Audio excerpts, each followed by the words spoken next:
중학교 1학년 동아 윤 7과 본문입니다.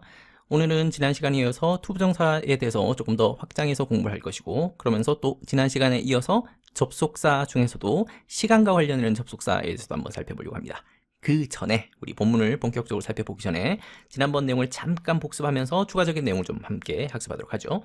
우리 단어에 대해서 공부를 하면서 이 단어를 가지고 문장에서 어떤 역할 기능을 하는지를 가지고 8개의 기본 품사라고 하는 이름으로 분류하고 지칭할 수 있다라고 했었죠. 그 품사 8개 기억납니까?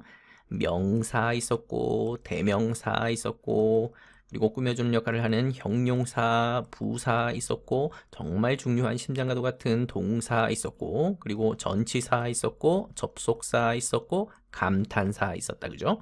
자, 오늘은 이 품사를 다시 복습하려고 하는 것이 아니라 조금 다른 개념으로 단어보다는 약간 더 큰 덩어리를 묶어서 이 문장을 이루는 핵심적인 부품을 부르는 문법 용어가 따로 있습니다. 이것을 이름하여 우리가 문장 성분이라고 부릅니다.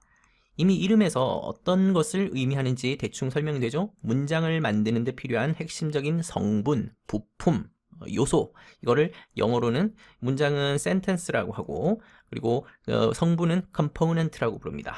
말 그대로 문장의 부품들입니다. 자, 문장의 핵심적인 부품들로 아마도 여러분이 품사할 때는 주로 이게 사자로 끝나는 말로 많이 이제 들었을 것이고, 문장 성분을 부르는 말은 사자보다는 무슨 어자로 끝나는 말들이 대부분입니다.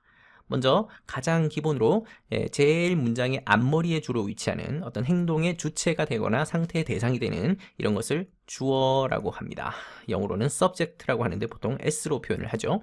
그리고 주어 바로 뒤에서 주어가 무엇을 하고 있는지 또 어떤 상태인지 이런 것을 나타내는 부분이 바로 서술어라고 하는 부분입니다. 서술어를 영어로는 predicate이라고 하는데 짧게 P로 표시하는 경우들이 많습니다. 그리고 어떤 동사의 행위나 영향을 받는 그런 대상을 의미하는 말로 목적어라고 하는 것이 있습니다. 목적어를 영어로는 object라고 하는데 영어로 표현할 때는 O 이렇게 표현합니다. 물론 이제 목적어 안에도 세부적으로는 뭐 간접 목적어다, 직접 목적어다 이런 말들이 있습니다. 그리고 또 중요한 개념이 보어라고 하는 것이 있습니다. 보어는 주어나 목적어에 대해서 어떤 추가적인 정보를 제공하는 그런 역할을 하는 것인데 영어로는 complement라고 해서 C라고 표현을 합니다. 이거 말고도 꾸며주는 역할을 하는 수식어 같은 것도 있고요. 수식어를 영어로는 modifier라고 하거든요. 그래서 알파벳으로는 M로 표시를 합니다. 그리고 문장 속에 절이 2개 이상 나올 때 절과 절을 연결하는 접속사가 있었다, 그죠? 근데 이거를 문장 성분으로 부를 때는 접속어라고 부릅니다. 접속어는 conjunction이라는 말로 동일하고요. 그리고 그 이외에 기타 문장과 상관없이 독립적으로 쓸 수 있는 그 나머지 부분과 직접적으로 연결되지 않는 그런 요소들, 이런 거를 독립성분이라고 부릅니다. 문장 부품 중에서도 그냥 독립적으로 따로 떨어져 있을 수 있는 거, 대표적으로 감탄사 같은 그런 것들이죠. 예를 들면 뭐 오, 뭐 이런 거라든지 아니면 well 이런 것들이죠. 그런데 중학교 1학년 수준에서는 굳이 딴 것까지는 잘 몰라도 되겠고, 요 정도 수준에서만 알고 있어도 참 좋을 것 같아요. 우리가 오늘 문장 성분을 본격적으로 공부할 것은 아니지만 품사와 문장 성분의 관계를 조금이나마 이해하기 위해서 선생님이 예를 들어서 한번 좀 보여주려고 합니다. 자, 본문에 있는 이 문장을 한번 살짝 보고 가죠. 자, 먼저 I부터 해서 B까지가 한 개의 문장인데 문장을 이루는 여러 개의 단어가 있다, 그죠? 이 단어를 가지고 품사를 한번 구분해 봅시다. 먼저 I는 우리 인칭 대명사였고, M은 비동사였다, 그죠? 그러면 동사. 그리고 N하는 사람의 이름이죠? 이름은 고유명사입니다. 그래서 그냥 명사라고 하겠습니다. 그리고 and는 접속사였고, 역시 I는 대명사, 그리고 found는 동사. 그리고 이때 this는 정확하게는 지시형용사라고 하는데 일단은 형용사로 구분할 수 있겠습니다. beautiful도 형용사이고, 이 this와 beautiful을 꾸며주는 명사가 바로 beach이죠. 그래서 이거는 명사가 됩니다. 이렇게 각 단어 하나가 각각의 품사를 가지고 있고 이것이 모여서 한 개의 문장이 되었네요. 자, 이번에는 문장 성분을 가지고 굵직굵직한 덩어리로 묶어서 한번 보도록 하겠습니다. 먼저 I는 우리 문법 용어로 주어라고 하죠. 그리고 주어 바로 뒤에 있는 이 비동사는 문장 성분 이름으로는 서술어에 속합니다. 그리고 N하는 이 주어에 대한 정보를 보충해서 넣어주고 있는 보어에 속합니다. 그리고 and는 접속어라고 다시 부를 수 있겠죠. I는 역시 주어, found는 서술어, 그리고 특이하게도 this beautiful beach를 통째로 묶어서 영어에서는 목적어라는 문장 성분의 이름을 붙일 수 있습니다. 자, 그러면 이렇게 보다시피 단어를 가지고 볼 것이냐 아니면 문장 성분을 가지고 볼 것이냐에 따라서 부르는 이름들이 각각 달라지죠. 그래서 여러분들이 품사의 개념도 같이 알아야 될 것이고 문장 성분의 개념도 같이 알아야 됩니다. 이 두 가지는 상호 연결되는 문법입니다. 예를 들어서 주어라고 하면 행위자를 말하는데 주어 자리에 들어갈 수 있는 것이 명사도 주어 자리에 들어갈 수 있죠. 그리고 대명사도 주어 자리에 들어갈 수 있거든요. 물론 이거 말고도 다른 경우도 있고, 또 목적어라고 했을 때 명사도 목적어 자리에 들어갈 수 있고 대명사도 목적어 자리에 들어갈 수 있거든요. 또 보어라고 했을 때 형용사도 보어가 될 수 있지만 또 명사, 대명사도 보어가 될 수 있거든요. 그래서 품사도 알아야 될 것이고 문장 성분도 알아야 될 것이고, 그래서 선생님이 이번 단원에서는 품사도 얘기할 것이고 문장 성분도 얘기할 것이고 이것저것 왔다 갔다 섞어서 얘기할 겁니다. 오늘은 이 많은 개념을 여러분이 다 머릿속에 넣을 수 없기 때문에 품사로 구분할 수도 있고 문장 성분으로 구분할 수 있구나 라는 정도만 일단 알고 갑시다. 그리고 품사는 사자로 끝나고 문장 성분은 주로 어자로 끝나는 것이다. 이 정도 머릿속에 넣고 오늘의 본문으로 들어가겠습니다. 첫 문장입니다. Let's make a movie. 예전에 했었던 것처럼 let's라고 하면 뭐뭐 하자라는 뜻이었죠. 권유문 또는 청유문이라고 한다고 했습니다. 영화를 만듭시다 라고 제목을 시작하네요.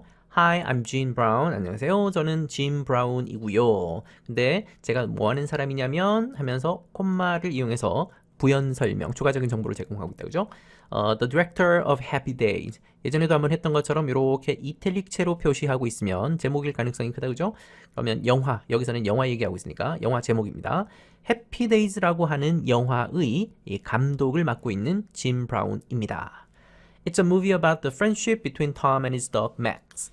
여기서 it이 가리키는 것을 찾아야죠. 여기서의 그것이라고 하면 영화 해피데이즈를 가리키는 대명사였습니다. 그러면 그 해피데이즈라고 하는 영화는 바로 영화인데요. 어떤 영화냐면 우정에 관한 영화입니다. 누구와 누구 사이의 우정이냐면 여기서 등위 접속사 and는 앞에 있는 톰과 뒤에 his dog max를 연결해주고 있는 등위 접속사이죠. 그리고 여기 특이하게도 between이라고 하는 전치사가 보이네요. 특이하게도 이 between은 between A and B 이렇게 쓰면 A와 B 사이에 라는 뜻으로 쓸 수 있는 말입니다. 근데 어떤 사람은 이 between 다음에는 항상 두 개가 나오고 이거 말고 among이라고 하는 전치사가 있는데 이것도 무슨 누구누구 사이에 라는 뜻인데 세 개 이상 넘어가면 among을 쓴다 이렇게 설명하는 사람들이 있긴 한데 물론 뭐 대부분은 맞는 경우이지만 그렇지 않은 경우도 있습니다. 대체로 among 다음에는 보통 집단을 의미하는 그런 말들이 일반적으로 나옵니다. 그래서 셋 이상의 대상. 근데 그 중에서도 특히 불특정한 그런 집단이 나올 때 어떤 집단을 뭉뚱그려서 얘기할 때 그때는 among을 씁니다. 무슨 말인고 하니 예를 들어서 그 친구들 사이에 학급 친구들 사이에서 이렇게 표현할 때는 between이 아니라 among을 쓰는 게 맞겠죠. among his classmates. 또 아이들 사이에서 among the children 이런 식으로 쓸 때 among을 쓰는 것이고 between은 개별적인 명확히 구분되는 그런 A와 B 사이에 또는 세 개 나올 때도 between을 쓸 수 있습니다. 이렇게 쓰겠죠. between A, B, and C 이런 식으로 명확하게 구분되는 그런 소수 사이에 이럴 때 이때도 between을 쓸 수 있긴 합니다. 어쨌든 뭉뚱그려서 얘기할 때는 among, 명확하게 구분되는 개수를 가지고 얘기할 때는 between, 뭐 사이에 라는 뜻으로 쓰였습니다. 보통 between 다음에는 두 개가 나오죠. 그래서 톰과 걔 맥스 사이의 우정에 관한 영화입니다. Happy Days이네요. A lot of people are working hard to create this movie. A lot of는 많은 이란 뜻이고 한 단어로 바꾸면 many 하고 바꿀 수 있겠네요. 많은 사람들이 비동사에다가 동사에다가 ing 붙인 거 이제는 너무 많이 반복돼서 익숙하다 그죠? 현재 진행형이고 뭐뭐 하고 있는 중이다 라고 해석하면 된다 그랬죠? 너무 많은 사람들이 함께 작업하고 있는 중입니다. 바로 뒤에 hard라고 하는 단어 나왔습니다. hard가 뜻이 참 많은 단어인데 일단 여기에서는 부사로 쓰였습니다. 부사로 쓰이면 열심히 라는 뜻으로 주로 많이 쓰이죠. 뭐 열심히 말고도 아주 힘껏 아주 철저히 또는 뭐 세게 아주 강하게 또는 뭐 간신히 이런 말로 쓰이는 것이 hard였습니다. 참고로 hard가 이 문장에서는 부사이지만 형용사 hard도 있거든요. 형용사 hard는 단단한 딱딱한 이라는 뜻으로 있고 또는 어떤 문제가 hard하다 그럴 때는 어려운 이라는 뜻도 있습니다. 그리고 뭐 엄격하다 이럴 때도 hard를 쓰고 여러분들은 잘 뭐 쓸 일은 없겠지만 명사 hard도 있습니다. 어떤 물건에서 딱딱한 부분, 단단한 부분 또는 어떤 어려움이나 곤란 이런 것들을 얘기할 때 명사 hard로 쓸 수도 있습니다. 여기에 to create this movie에서 여러분 예전에 배웠던 이 to 부정사라고 하는 것이 기억난다 그죠? 부정사는 to에다가 동사 원형을 붙여서 굉장히 다양한 용도로 쓰인다. 지난 시간에 우리가 배웠던 것은 이 to 부정사가 명사처럼 쓰이는 to 부정사의 명사적 용법에 대해서 한번 살펴봤습니다. 명사처럼 쓰인다라는 얘기는 문장 속에서 문장 성분으로 봤을 때 주어가 될 수도 있고 목적어가 될 수도 있고 보어가 될 수도 있는 그런 것을 명사처럼 쓰인다라고 하는 겁니다. 반면 오늘은 to 부정사이긴 한데 명사가 아니라 부사처럼 쓰이는 경우입니다. 부사는 예전에 우리가 잠깐 공부했던 것처럼 꾸며주는 역할을 할 때 주로 쓰는 거죠. 동사를 꾸며주기도 하고 형용사를 꾸며주거나 부사를 꾸며주거나 문장 전체를 꾸며주거나 꾸며주는 역할을 할 때 쓰는 것이 바로 부사입니다. 그러다 보니까 이 to 부정사가 부사처럼 쓰였을 때 가장 대표적인 특징은 생략할 수 있다라는 겁니다. 이거 지워버려도 사실상 문장에서 문법적으로 크게 문제가 되지 않는 경우들을 말합니다. 그리고 해석이 참 다양하게 되는 것이 to 부정사의 부사적 용법입니다. 자, 그러면 부사적 용법이 문장 속에서 정말 다양한 해석이 가능한데 그 다양한 해석 중에서 어떤 해석이 가능한지를 알면 문장 속에서 to 부정사가 쓰였을 때 적당히 해석을 할 수 있겠죠. 가장 일반적으로 많이 쓰이는 것은 목적으로 쓰입니다. 목적이라고 하면 뭐뭐 하기 위해서라는 뜻으로 쓰인다는 얘기죠. 두 번째, 결과처럼 쓰이는 경우들이 있습니다. 결국 뭐뭐해서 뭐뭐하다 이런 것을 결과라고 합니다. 그리고 세 번째로 어떤 원인에 대해서 얘기할 때 뭐뭐해서 또는 뭐뭐하기 때문에 이렇게 원인이나 이유를 나타낼 때 쓰는 거기도 하고 또 어떤 경우에는 조건을 나타낼 때 또는 판단의 근거를 나타낼 때 이때도 부정사의 부사로 쓰인 겁니다. 이때는 뭐뭐 하기에, 뭐뭐 하기에는 이라는 뜻으로 쓰이는 거고 그리고 또 다른 경우에는 문장 전체를 수식하는 경우들이 있습니다. 그래서 이 부분은 보통은 문장 전체를 수식할 때는 뭐 문장 앞에 가거나 해서 모양상으로도 구분되는 경우들이 있습니다. 왜 보통 문장 시작할 때 to be honest 라고 하면서 문장 시작하는 그런 것들 있죠. 그런 것들이 보통 여기에 속합니다. 부정사가 명사적 용법으로 쓰였을 때는 생략할 수 없지만 너무 중요한 덩어리라서 생략할 수 없지만 부사처럼 쓰였을 때는 생략이 가능하다. 그리고 문장 속에서 이런 다양한 해석이 가능하다. 근데 오늘은 이 다양한 해석 중에서도 여러분들이 공부하는데 너무 힘들까봐 목적이라고 하는 요 해석으로 주로 많이 될 겁니다.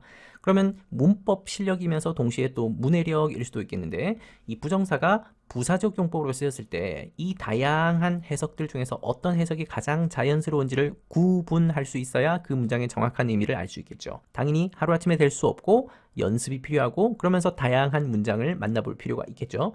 자, 그러면 이 문장 다시 한번 보겠습니다. 영화에 관해서 지금 얘기하고 있는 중인데 많은 사람들이 열심히 일하고 있는 중입니다. 이 영화를 만들기 위해서 목적이라고 했었다 그죠? 그러면 부정사의 부사적 용법이고 그 중에서도 목적으로 해석하는 부사적 용법이었습니다. 자, 그럼 우리가 아까 했던 것처럼 생략이 가능한지 한번 살펴볼까요? 여기서부터 여기까지를 통째로 없애버린다고 했을 때 문법적으로 문장 이상 없습니까? A lot of people are working hard. 많은 사람들이 열심히 일하고 있습니다. 말 되죠? 전혀 문제 없죠? 이런 게 부정사의 부사적 용법의 대표적인 특징입니다. 다음 문장 갑니다. Do you want to meet some of them? 일단 해석부터 해야죠. 여기에 them이 가리키는 것을 먼저 찾아야 되겠네요. 그들 중에 일부를 만나보고 싶습니까? 라고 했는데 여기서 그들이라고 하면 앞에서 얘기했었던 a lot of people, 영화를 만드는데 열심히 작업하고 있는 많은 사람들, 그 많은 사람들 중에 일부를 만나고 싶습니까? 이 문장 자세히 보면 to 부정사가 또 들어있다 그죠? 그러면 복습 한번 해봅시다. 여기에서 쓰인 to 부정사는 무슨 용법일까요? 일단 우리가 두 가지 배웠으니까 명사처럼 쓰인 걸까요? 부사처럼 쓰인 걸까요? 구분할 수 있어야 되겠죠?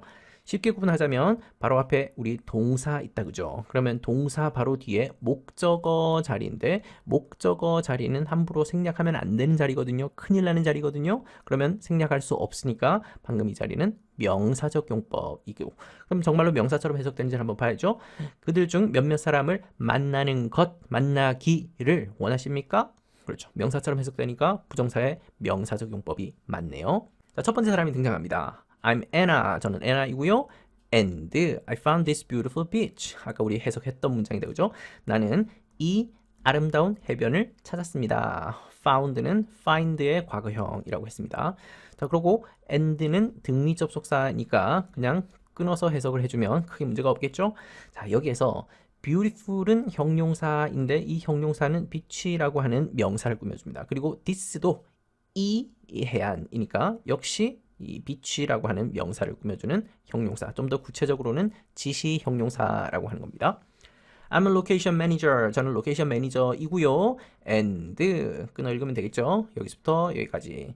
My job is to find perfect places for shooting. 자, 여기에 my job이라고 하는 것이 우리 문장 성분으로는 주어에 해당하고 is는 서술어다, 그죠? 서술어를 P로 보통 표현을 합니다. 그러고 나서 여기에 있는 통째로 문장 성분으로 이름을 굳이 붙이자면 보어에 해당하는 겁니다. 좀 더 정확하게는 이 주어에 대한 정보를 추가로 주고 있는 주격 보어라고 부르는 겁니다. 그러고 나서 보니까 이 문장 속에 부정사가 또 나온다, 그죠? 그러면 이 부정사의 용법을 한번 발표해보고 합시다. 우리 아까 배웠던 개념에 따르면 부정사가 명사처럼 쓰일 수도 있다라고 했었고 부사처럼 쓰일 수도 있다라고 했는데 방금 이 자리에 있는 to find는 생략할 수 있을까요? 없을까요? 예, 비동사 바로 뒤에 있는 이 자리는 생략하면 큰일 나는 자리죠? 해석이 안 된다, 그죠? 반드시 있어야 되는 거니까 부사적 용법은 아니고 그렇다면 명사적 용법이네요. 해석을 한번 해봅시다. 내가 하는 일은 바로 찾는 것입니다. 찾기입니다. 명사처럼 해석되죠? 그래서 여기는 부정사의 명사적 용법이 맞습니다. 자, 뭘 찾냐면 완벽한 장소를 찾는데요. 무엇을 위한 장소냐면 바로 슈팅을 위한 장소입니다. 이 for는 우리 품사로는 전치사입니다. 그리고 전치사 바로 뒤에는 명사 비스무리한 게 항상 나온다 그랬죠? 여기에 슈팅이라고 나왔네요. 원래 슛하면 뭐 총 같은 거, 화살 같은 걸 이렇게 쏘다 또는 뭐 발사하다 이런 뜻도 있지만 여기서는 총 쏘는 장소 찾는다는 얘기가 아니죠. 이 슛이 가지고 있는 또 다른 뜻으로 촬영하다라고 하는 뜻이 있습니다. 영화 촬영하다 할 때 그 촬영하다. 그래서 슈팅 하면 촬영하기라는 명사처럼 쓰인 동명사였습니다. 참 단어가 재밌는 뜻이 많다, 그죠? Of course it's not easy. 물론 그것은 쉽지 않습니다. But I love my job. 여기서 그것이 가리키는 것을 빨리 찾아야죠. 그것은 내가 하는 일을 말하겠죠? 여기서 my job을 가리킨다고 해도 될 것이고 아니면 to find perfect places for shooting 이걸 통째로 가리키는 것이 it이다 라고 볼 수도 있겠죠. 어차피 my job이나 to find나 어차피 같은 내용이니까 이것을 it이라는 대명사로 받았습니다. 이거 절대 쉽지 않습니다. 하지만 나는 내가 하는 일을 정말 좋아합니다. I like to travel and enjoy challenges. 나는 여행하는 걸 즐기고요. 좋아하고요. and enjoy challenge 한다 그랬는데 이 문장을 정확하게 해석하려면 어려운 단어는 당연히 없죠. 그런데 이 and가 연결하는 것을 정확히 찾지 않으면 엉뚱하게 잘못 해석하는 경우가 생길 수 있겠네요. 자, 한번 찾아봅시다. and 바로 뒤에 enjoy가 보입니다. 그렇다면 잘못 생각하면 travel하고 enjoy를 연결하는 거 아닌가요? 라고 생각할 수 있겠지만 아니죠. 잘 보면 이때 enjoy는 동사이고요. 이때 travel은 to travel이라고 해서 부정사인 겁니다. 우리가 배웠던 그 부정사. 그러면 부정사와 동사를 연결할 수는 없겠죠? 그래서 이때는 like라고 하는 동사와 enjoy라는 동사를 연결하는 겁니다. 그래서 I like, I enjoy 이렇게 연결해야지 정확한 해석이 되겠죠? 그러면 해석만 남았네요. 나는 여행하는 것을 좋아하고요. 그리고 나는 도전을 즐깁니다. 이렇게 해석했다면 참 해석을 잘한 겁니다. 그래서 등위 접속사가 연결하는 걸 찾는 것이 정말 문법에서는 중요하다. 자, 그리고 우리 복습 한번 해야죠. to 부정사 나왔으니까 to 부정사가 이 문장 속에서는 어떤 문법적인 기능으로 쓰였는지를 찾아야죠. 우리가 배웠던 개념으로는 명사처럼 쓰이는 것이 있었고 부사처럼 쓰이는 것이 있었습니다. 근데 이 문장에서는 like라는 동사의 뒤에 목적어 자리에 있죠. 목적어 자리에 있으면 생략할 수 없거든요. 그래서 중요한 역할을 하는 명사처럼 쓰인 명사적 용법입니다. 그래서 해석을 해봐도 여행하기, 여행하는 것 을 좋아합니다. 이렇게 됐죠. 참고로 문법적으로는 이때 to travel 대신에 traveling이라고 해서 ing를 써서 표현해도 괜찮습니다. 동명사도 이 자리에 들어갈 수 있다. 물론 약간 그 미묘한 차이가 있긴 하지만 그 정도의 뉘앙스 차이까지 우리가 구분할 수는 없고 중학교 1학년에서는 일단 부정사, 동명사, 명사처럼 쓰였을 때는 두 가지를 함께 쓸 수도 있구나라는 정도만 알고 갑시다. 자, 이제 피터 얘기가 나옵니다. I'm Peter. 저는 피터인데요. 제가 뭐 하는 사람이냐면 콤마 해서 부연 설명, 추가 정보 주고 있네요. The director of photography for this movie. 여기에 director of photography, photography는 사진이라는 뜻으로 우리가 잘 알고 있죠. 근데 보통 영화 찍을 때 director of photography는 보통 촬영 감독을 의미할 때 쓰는 말입니다. 짧게 줄여서 DP 이렇게 쓰기도 합니다. 촬영 감독은 당연히 시각적인 요소를 전부 총괄하는 사람이겠죠. 당연히 감독이라는 사람은 영화 전체를 다 총괄하는 사람이고 그 영화를 만드는 데 있어서 특히 시각적인 부분, 카메라, 뭐 촬영 이런 거 관련되는 부분을 맡고 있는 사람이 바로 DP인 겁니다. 이 영화를 위한 DP 역할을 하는 사람입니다. I'm in charge of all the camera. 여기에 in charge of라고 하는 덩어리를 묶어서 표현합니다. 세트 표현이고요. 요거는 뭐뭐를 책임지는 이라는 뜻을 가지고 있습니다. 또는 다른 말로는 뭐뭐를 담당하는 이라는 뜻으로도 해석이 될 수 있겠습니다. 한꺼번에 외우면 좋겠죠. 나는 모든 카메라를 담당하고 있습니다. 책임지고 있습니다.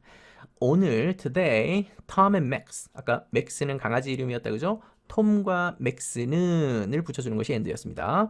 are going to play together. 우리 예전에 배웠었던 조동사 나왔죠? be going to 나왔네요. 그러면 뭐뭐 할 것이다 라는 미래의 뜻으로 쓰이고 예정된 미래였습니다. 갑자기 결정한 게 아니라 이미 하려고 계획하고 있고 예정되어 있었던 거를 나타낸다고 했었죠. 이때 play는 논다라는 뜻도 있지만 여기서는 함께 연기하다라는 뜻으로 보면 되겠습니다. 톰과 맥스가 함께 오늘 연기를 할 예정입니다. 뭘 가지고 연기를 하냐면 with the ball, 공을 하나 가지고서 연기를 한대요. on the beach, 장소를 얘기하고 있네요. 해안에서, 해변에서 공을 하나 가지고 함께 연기를 할 예정입니다. 참고로 우리 학생들이 문법 지식이 많이 늘어나면 오히려 이것이 도움이 되는 경우도 있지만 그렇지 않은 경우도 생깁니다. 예를 들어서 우리가 좀 전에 투부정사에 대해서 공부를 했단 말이죠. 그러면 동사와 to가 결합되어 있으면 무조건 투부정사 아닌가? 라고 착각하는 경우들이 생깁니다. 방금 여기도 be going to 다음에 동사가 나온 이런 모양으로 봐야 되는데 be going to는 조동사라고 했었죠. 근데 그렇게 보지 않고 여기에 이 부분만 딱 떼어서 이거 투부정사 아닌가요? 라고 생각해버리면 문장이 이상하게 되는 것이죠. 해석이 안 될 겁니다. 그래서 해석을 할 때 문장의 정확한 성분이 뭔지 어떤 덩어리와 어떤 덩어리를 연결시켜야 되는지를 판단하고 해석하는 것이 좋겠습니다. 그래서 여기서는 투부정사 아니고 조동사, 동사인 꼴인 겁니다. 모양 같다고 헷갈리지 않기를 바랍니다. To capture their happy moments, I'm going to use drone. 역시 여기에서도 be going to라는 미래를 나타내는 예정된 미래를 나타내는 조동사 들어있네요. 그러면 뒤 것부터 먼저 해석하면 나는 드론을 사용할 겁니다 라는 뜻으로 해석했죠. 자, 그러고 나서 앞부분에 있는 to capture라고 하는 드디어 우리 배웠던 부정사 나왔습니다. to에다가 동사 원형 붙인 부정사. 그러면 이 부정사 중에서도 명사처럼 쓰인 건지 부사처럼 쓰인 건지를 판단해야 되겠다. 그죠? 자, 그러면 일단 생략 한번 해봅시다. 여기서부터 여기까지 통째로 생략할 수 있습니까? 이거 생략해도 뒷부분 가지고도 충분히 문장이 될 수 있죠. 그렇다면 생략해도 되는 거다 라면 부사적 용법이겠네요. 그러면 또 다른 문제가 생깁니다. 부사적 용법은 뜻이 참 다양하다라고 했습니다. 그 중에서 이 to capture를 어떻게 해석하면 가장 자연스럽게 이 문장이 해석될까요? capture는 포착하다, 붙잡다라는 뜻입니다. 그럼 여기서 그들이라고 하면 당연히 톰과 맥스를 가리키는 것일 텐데 그들의 행복한 순간을 포착하기 위해 라고 해석하는 것이 자연스럽겠죠? 그래서 이것은 특히 그 많은 해석 중에서도 목적에 해당하는 부정사. 그래서 이것을 이름이 뭐냐라고 묻는다면 부정사의 부사적 용법으로 목적으로 해석이 됩니다. 이렇게 얘기할 수 있다면 이건 거의 뭐 중학교 1학년 수준을 훨씬 넘어간다고 할 수 있겠죠. 정말 대단한 수준인 겁니다. 그들의 행복한 순간을 포착하기 위해서 나는 오늘 드론을 사용할 겁니다. 자, 이제 제니퍼 얘기가 나옵니다. I'm Jennifer. I trained and took care of Max for a long time. 역시 and가 연결하는 거 찾고 갑시다. and 바로 뒤에 took라는 동사 과거형, 그럼 앞에 있는 train 동사 과거형 이렇게 연결한다고 할 수 있겠죠. 자, 그런데 자세히 보면 여기 took만 있는 게 아니라 took care of라고 하는 요 세트 동사가 있네요. 동사 중에서 이렇게 단어가 2개 이상 또는 3개 이상 이렇게 모여서 이루어진 이런 동사 덩어리를 앞으로 종종 만나게 될 겁니다. 이런 동사 덩어리를 이름하여 구동사라고 부릅니다. 동사인데 구, 덩어리로 이루어진 동사. 예전에 우리 단어와 구는 좀 다르다 그랬고 구는 단어 덩어리를 구라고 한다 그랬었죠. 동사인데 덩어리로 이루어진 동사. 그래서 구동사라고 부릅니다. take care of, took의 원형이 take인데요. take care of는 돌보다라는 뜻으로 보면 되겠습니다. 뭐 돌보다 말고도 뭐 처리하다라는 뜻도 있고 이거 말고도 뭐 책임지다라는 뜻도 있긴 합니다. 근데 일단 오늘 이 문장에서는 돌보다라는 정도로 보십시다. 나는 맥스를 돌봤습니다. 훈련시키고 돌봤습니다. For a long time. 아주 오랫동안 맥스를 돌봤네요. Max is a great actor. 맥스는 아주 훌륭한 배우이고요. 이 남자 배우를 얘기할 때는 actor를 쓰고 여자 배우를 지칭할 때는 actress라고 하는 명사가 따로 있습니다. 그러니까 맥스한테 남자 배우를 붙였으니까 맥스가 수컷이라는 것을 알 수 있겠죠. 하지만 이때 he는 맥스를 가리키는 대명사이겠죠. 맥스는 분명히 동물이지만 요즘에는 동물을 좀 더 친근한 개념으로 인칭 대명사 중에서도 사람을 가리키는 이런 인칭 대명사를 종종 씁니다. 맥스는 때때로 get too excited. 일단 여기서 잠시 끊겠습니다. get excited는 흥분한, 흥분된 이란 뜻이니까 맥스는 종종 너무 흥분합니다. 여기에 to를 붙이면 지나친 정도를 얘기하죠. so를 붙이면 매우란 뜻인데 so보다 더 강조되면 더 많이 그러면 선을 넘어가 버린 좀 지나친 정도를 얘기합니다. 그래서 맥스가 너무 흥분합니다. 언제 흥분하냐면 많은 사람들이 주변에 있으면 근데 이때 a lot of는 many하고 같은 말이고 다른 말로는 lots of로 바꿔 쓸 수도 있습니다. 주변에 사람들이 많이 있으면 맥스는 지나치게 흥분을 한 경향이 있대요. 그리고 여기 around는 부사입니다. 그리고 주변에라는 뜻을 가지고 있죠. 자, 여기서 이제 문제가 생깁니다. 방금 여기는 몇 개의 문장이냐 그러면 당연히 마침표가 한 개니까 한 개의 문장이죠. 근데 이 한 개의 문장 속에 절이 몇 개인지를 한번 살펴봅시다. 첫 번째, max 주어이고 그리고 is 동사이죠. 동사라고 불러도 되고 아니면 문장 성분으로 P라고 불러도 상관없겠습니다. 어쨌든 주어 동사로 이루어진 한 개의 의미 덩어리가 여기에 나왔습니다. 첫 번째 절 나왔고요. 그 다음에 he가 주어이고 gets가 동사이죠. 다른 말로 P라고 해도 된다 그랬습니다. 그러면 역시 여기서부터 여기까지 또 새로운 절이 나왔습니다. 그리고 a lot of people이 또 새로운 주어이고 a가 동사 또는 P입니다. 그럼 또 역시 여기에 있는 이것이 하나의 또 절이 되죠. 절이라는 것은 주어 동사가 들어간 의미 덩어리를 절이라고 했습니다. 그러면 이 문장 속에 절이 3개가 들어있는 이런 문장 구조네요. 한 개의 문장 속에 한 개의 절이 있으면 이거를 단문이라고 했습니다. 근데 한 개의 문장 속에 절이 이렇게 2개, 3개 있으면 이런 것을 복문이라고 합니다. 예전에 우리 잠깐 배웠던 것처럼 절이 2개 이상 나올 때는 반드시 절과 절을 연결하는 접속사가 반드시 들어가야 된다라고 했었죠. 그럼 한번 찾아봅시다. 방금 이 문장에서는 일단 but이라고 하는 등위 접속사 하나 나왔고 그리고 또 다른 접속사 바로 여기 있는 when이다 그죠. 그래서 이 when도 접속사입니다. 그러면 다시 우리 앞단원에서 배웠던 그 문법 한번 복습해 보겠습니다. 접속사라고 하는 것을 영어로는 conjunction이라고 하는데 크게 종류가 2가지가 있다. 하나는 등위 접속사라고 해서 A와 B를 대등한 관계로 연결시켜주는 and라든지 or이라든지 but이라든지 so 같은 것이 대표적 등위 접속사였었고 이 A와 B를 연결할 때 대등하지 않은 관계로 연결해 주는 거 있다 그랬죠. 이것을 종속 접속사라고 불렀습니다. 지난 시간에 우리 배웠던 대표적인 종속 접속사로 that이 있었다 그죠? 근데 오늘은 여기에 추가해서 종속 접속사 중에서도 특히 시간을 나타낼 때 쓰는 종속 접속사가 있습니다. 그 중에 가장 대표적인 예가 바로 얘기했던 when입니다. 이거 말고도 시간을 얘기할 때 after 뭐뭐 한 이후에 또는 반대 개념으로 뭐뭐 하기 전에 할 때 before 이런 것들이 전형적인 시간을 나타내는 종속 접속사입니다. 물론 이거 말고도 시간을 나타내는 접속사는 참 많지만 오늘은 이 정도 수준에서만 일단 보도록 하겠습니다.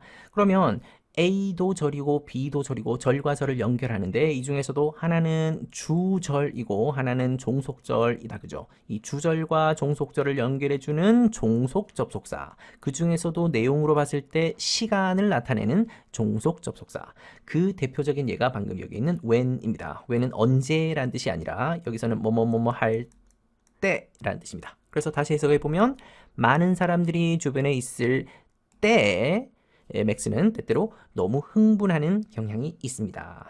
종속 접속사, 앞으로 종속 접속사 나올 때마다 따로 또 표시도 해가면서 한번 공부해 보도록 하겠습니다. So, I use hand signals to calm him. 역시 설명할 게 참 많은 문장이네요. 그래서 나는 손 신호를 사용합니다.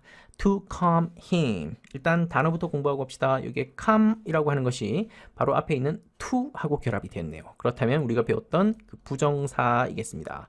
일단 calm의 뜻부터 먼저 확인하고 하죠. calm은 참 뜻이 많은데 그 중에서도 형용사로 주로 많이 쓰이죠. 형용사로 쓰였을 때는 뭐 평온한이라는 뜻을 가지고 있는 그런 단어입니다. 침착한이란 뜻으로도 쓸 수 있습니다. 자, 그런데 여기서는 to 부정사로 쓰였으니까 to 바로 뒤에 이렇게 형용사가 오면 안 되죠. 동사로 쓰였다라는 얘기인데 동사로 쓰였을 때 calm은 진정시키다라고 하는 뜻이 있습니다. 진정시키다라는 뜻 말고도 뭐 가라앉다, 여기서 뭐 배가 바다로 가라앉다라는 그런 뜻이 아니라 차분하게 앉다, 진정되다 라는 그런 뜻입니다. 물론 명사를 쓰여서 뭐 평온, 고요함 이런 뜻도 있긴 하지만 일단은 형용사랑 동사로 주로 많이 씁니다. 그럼 방금은 to 부정사의 한 부분으로 쓰였으니까 동사 뜻으로 해석을 해야 되겠죠. 그러면 본격적으로 여러분의 실력을 발휘할 때가 됐는데 이때 to 부정사는 명사처럼 쓰이는 경우가 있었고 부사처럼 쓰이는 경우가 있었다. 그러면 생략부터 한번 해봅시다. 여기서부터 여기까지 통째로 이거 생략할 수 있습니까? I use hand signals만 가지고도 온전한 문장이 될 수 있죠? 생략할 수 있다? 그렇다면 부사처럼 쓰였네요. 명사 아니고. 그러면 또 다른 고민이 생기죠? 부사처럼 해석되는 다양한 방법이 있는데 그 중에서도 어떤 해석이 가장 자연스러울까요? 그렇죠. 그를 진정시키기 위해 라고 하는 목적 의 의미로 해석하는 것이 참 자연스럽다, 그죠? 그러면 끝났네요. 부정사 중에서도 부사적 용법 중에서도 목적의 의미로 해석이 되는 그 부정사였습니다. 아까 이 개 맥스가 사람들이 너무 많으면 흥분한다 그랬는데 그래서 그 맥스를 진정시키기 위해 나는 핸드 시그널을 사용합니다 라고 했습니다. 참고로 여기에 so는 문법적인 이름이 뭐냐 그러면 여러분은 당연히 부사라고 하는 게 맞겠습니다. 콤마 따로 찍혀 있고 분리되어 있다, 그죠? 근데 이 부사 중에서도 앞문장과 뒷문장을 이렇게 연결시켜주는 이런 부사를 연결부사라고 부르기도 합니다. 근데 일단 여러분들은 그냥 부사라는 정도만 일단 알고 가면 되겠습니다. Who am I? 나는 누구인가요? I'm an animal wrangler. 나는 동물 wrangler이네요. 우리나라에서는 좀 잘 알려지지 않은 직업인데 애니멀 wrangler 하면 영화나 뭐 TV나 뭐 광고나 공연 같은 거 할 때 있죠. 동물과 관련된 모든 업무를 다 책임지고 있는 그런 사람입니다. wrangler라는 말보다는 보통은 handler라고 하는 말로 더 잘 알려져 있습니다. animal handler, 마치 동물을 다루는 사람이라는 뜻이겠죠. My name is Emma. 이제 Emma 얘기로 넘어갑니다. and 등위 접속사 끊고 가면 되겠죠. 저는 film editor입니다. 영화 편집하는 사람입니다. My work begins. 내 일은 시작합니다. 하고 나서 after가 나왔습니다. 그러고 나서 the shooting is over. 문장 구조 한번 살펴보고 갑시다. 자, 자세히 보면 my work가 주어이고요. begins가 동사 또는 P라고 해도 된다 그랬죠? 문장 성문으로는 서술어. 그리고 the shooting 이때 주어이고 is는 동사이면서 문장 성문으로는 P입니다. 그리고 over는 끝나다 라는 뜻으로 쓰인 보어입니다. 그래서 보어. 그러면 여기까지가 한 개의 문장이 완성이 됐는데 그러면 가만히 보니까 my work부터 begin까지가 한 개의 절이고 the shooting is over가 또 한 개의 절. 그렇다면 가운데 있는 이 after의 이름은 뭐라고 해야 되겠습니까? 그렇죠. 절과 절을 연결하는 접속사이다, 그죠? 그 접속사 중에서도 등위입니까? 종속입니까? 당연히 종속입니다. 등위 접속사는 지금 몇 개밖에 없다, 그죠? and, or, so, but 같은 그런 것들입니다. 방금 여기서는 종속 접속사. 그 중에서도 시간을 의미하는 종속 접속사. 해석은 뭐뭐한 이후에 라는 뜻을 가지고 있죠. 그러면 해석만 하면 되죠. 이때 슈팅은 영화 찍는 겁니다. 촬영하는 거. 촬영이 끝난 이후에 내 일이 시작됩니다. 촬영이 다 끝나고 나면 자기가 본격적으로 나서서 할 일을 하게 된다라는 얘기입니다. 영화 편집자이니까 당연히 그렇겠죠. To create a better story, 더 나은 이야기를 만들려고 I can change the order of scenes or delete some of them.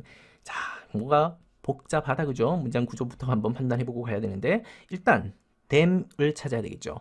그것들 중에 일부를 지운다라고 했는데 그것들이 가리키는 것을 빨리 찾아야죠. 예, 멀리 있지 않습니다. 여기서는 scene입니다. 왜 영화에서 무슨 scene 할 때 그 장면, 이 장면들. 예, 그리고 여기에 order라고 하는 말이 역시 뜻이 참 많은 단어인데 일단 order가 명사로 쓰이면 명사에서는 순서라고 하는 뜻으로 쓰이고 질서라고 하는 뜻으로 쓰이고 또는 명령이라는 뜻으로 쓰이고 또는 가게 식당 같은 데 가면 주문이라는 뜻으로 쓰이고 무슨 뭐 계층, 계급 이런 거를 할 때도 쓰입니다. 등등등. 또 동사로 쓰일 때도 있죠. 그러면 당연히 명령하다라고 하는 뜻으로 쓰이고 또는 주문하다라고 하는 뜻으로도 쓰이고 뭐 이거 말고도 정리하다, 뭐 배열하다라는 뜻으로도 주로 쓰입니다. 그러면 방금 여기는 명사일까요? 동사일까요? 힌트는 바로 앞에 더가 있다는 겁니다. 정관사 더는 동사랑 결합하는 게 아니라 명사랑 결합하죠. 그러면 명사 뜻 중에서 하나를 골라야 되겠네요. 장면들이라고 했고 장면들의 오더를 바꾼다라고 했으니까 여기서는 순서로 보는 게 맞겠네요.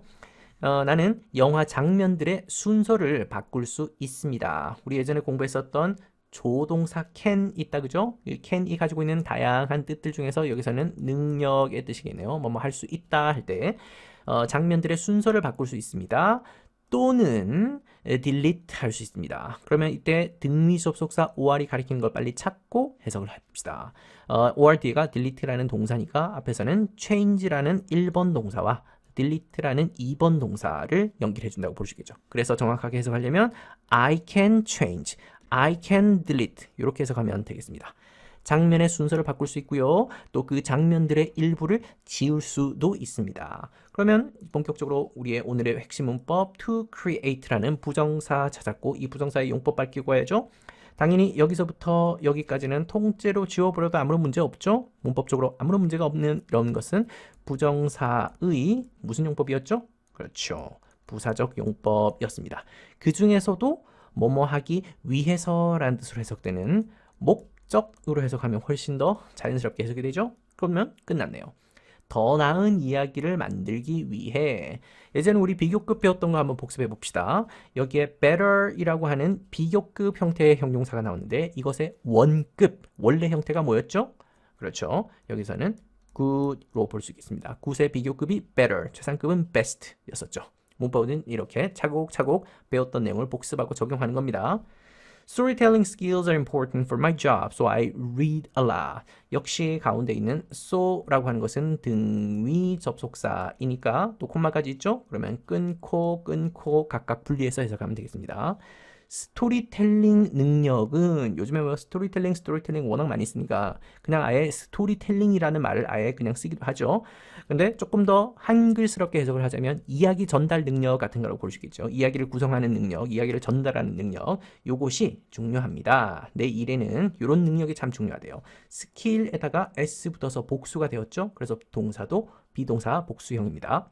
그래서 나는 read 읽는다인데 여기서 책을 읽는다, 뭐 신문을 읽는다, 잡지를 읽는다 다 포괄하는 개념입니다. 많이 읽습니다. 워낙 이야기를 만들어내는 능력이 중요하다 보니까 그러려면 이것저것 잡다하기 좀 많이 읽어야 되겠죠. 그래서 많이 읽는다라는 얘기겠습니다. 이제 크리스 얘기로 넘어갑니다. I'm Chris and I'm a Foley artist. 우리한테는 좀 익숙하지 않은 단어일 수 있는데 영어 하는 사람들한테는 Foley 아티스트 아예 그냥 이렇게 부릅니다. 폴리 아티스트 이렇게 이제 부르는데 우리말로 굳이 억지스럽게 번역을 하자면 음향 효과 만들어내는 그런 사람들입니다. 뭐 소리 제작자라고도 하고 또는 음향 효과 제작자 이렇게 부르기도 하는 무슨 영화나 드라마 같은 거 만들 때 뭐 발자국 소리, 무슨 뭐 눈 오는 소리, 눈 밟고 가는 소리, 뭐 문 여닫는 소리 이런 것들 있죠. 이런 거 만들어내는 사람이 바로 폴리 아티스트입니다. 크리스가 그 일을 하는 사람인 것 같아요. I create sound effect 나왔죠? 소리 효과, 음향 효과들을 만들어냅니다. In my studio, 내 스튜디오에서 작업실에서 그거 만든다고 합니다. When recording on location is not easy. 자, 그러면 역시 또 보이죠? 주어 보이고 동사 보이고 한 개의 절. 여기에 recording부터 on location까지가 또 통째로 주어이죠. 그리고 여기가 동사. 그러면 여기서부터 여기까지가 통째로 또 절이고. 그러면 절과 절을 연결하는 접속사. 접속사 중에서도 when은 등위 접속사가 아니라 종속 접속사였습니다. 그 중에서도 시간을 나타내는 종속 접속사였고 해석을 할 때는 뭐뭐 할 때라는 뜻이었다. 그죠? 그럼 이제 해석만 하면 되겠네요. 나는 내 스튜디오에서 음향 효과를 만들어내는데 언제 만들어냈냐면 이 recording, ing 나왔으니까 일단 정체부터 밝혀야죠. 녹음하기, 녹음하는 것이라는 명사처럼 쓰이는 동명사였네요. 주어 자리에 썼습니다. 여기 recording on location이라고 하는 말은 현장에서 녹음하는 것, 그 실제 촬영 장소에서, 그러니까 세트에서 아니면 스튜디오에서가 아닌 실제 촬영하는 장소에서 현장에서 녹음하는 것. 이것이 is not easy, 쉽지가 않을 때, 촬영 현장에서 직접 소리를 녹음하면 참 좋겠지만 그것이 쉽지 않을 때 내 스튜디오에서 음향 효과를 만들어내는 일을 합니다. Listen carefully. 한번 조심 한번 들어보십시오. 명령문. Do you hear the sound of waves? 파도 소리를 듣습니까? 파도 소리가 들립니까? 라고 물어보겠네요. I made that sound with rice and a plastic container. 일단 and가 가리키는 거 바로 뒤에 명사 덩어리 있다 그죠? 그럼 앞에 있는 명사 쌀과 플라스틱 통 이 두 개를 가지고서 만들었습니다. 소리를. 자, 그러면 이때 that의 정체가 뭐겠습니까? 우리가 지금까지 배웠었던 접속사 that이 아니죠. 여기서는 그라고 하는 뜻이죠. 그 소리를 만들었습니다. 그러면 소리라는 명사를 꾸며주는 이것을 지시 형용사라고 하는데 일단 여러분들은 형용사라는 정도만 알고 갑시다. 그라는 뜻이겠죠. 그 소리. 여기서 말하는 그 소리라고 하는 것은 위에서 얘기했던 파도 소리. 내가 바로 그 파도 소리를 만들었습니다. 쌀과 플라스틱 통을 가지고서. Doesn't it sound real? 예전에 우리 배웠던 문장 구조 그대로 나와 있습니다. It sounds real. 이 문장 보면 생각나는 문법이 있다 그죠? 이때 sound는 예전에 배웠던 문법으로는 무슨 동사라고 했었죠. 그죠? 감각 동사. 어떠어떠하게 들리다 라는 뜻이었고 보통 이런 감각 동사 뒤에는 감동이 아니고 감각 동사입니다.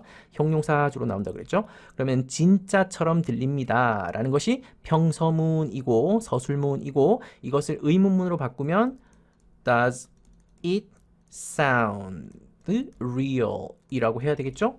참고로 여기에 does가 조동사니까 여기 동사에다 s 붙이면 안 되겠죠. 그리고 이것을 부정형으로 바꾼 것이 지금 보고 있는 Does it sound real? 입니다. 그리고 앞 시간에서도 우리가 설명했던 것처럼 이렇게 긍정으로 물어보면 말 그대로 의문, 질문인데 이렇게 부정형으로 물어보면 질문이라기보다는 확인에 가깝다 그랬죠.